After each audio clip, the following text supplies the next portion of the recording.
That's the worst thing a man can feel. I do want to comment there as a man, right? I think what would be difficult to common men out there who struggle to find way to do those should be like their financial muscle.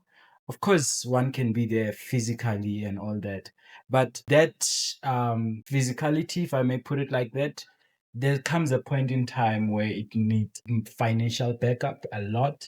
Those cravings. I'm there, but now you're not craving me, and I'm not. I'm definitely out of your craving baskets, and now we have to buy this.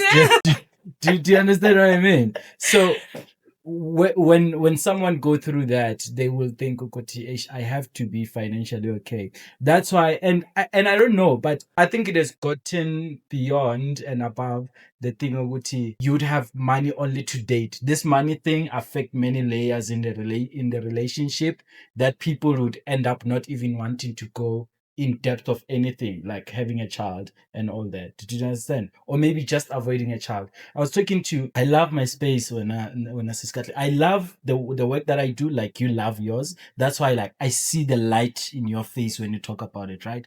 So in my space, I talk to men 99% of the time and 99% of 80% of my day.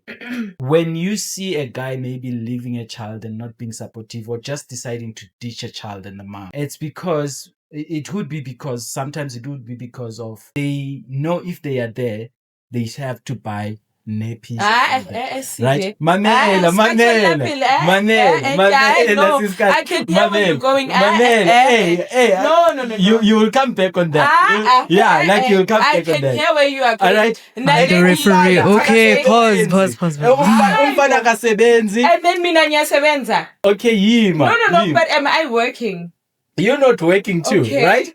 Listen, umfana kasebenzi akana skills. Do you understand? Everything. Let me tell you a situation that happened amongst like some people that I know, right?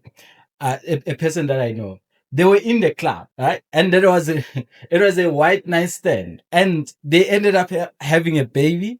And this guy was in the club with cool guys, but he was not part of the cool guys. Like, he's not a cool guy. He was there because, okay, Naliti, let's go. Hi, Bamba, take my All-Star, wear my thing. And now when you get to the club, you look cool like us. And this lady bought into this guy, right? And now they end up having a kid.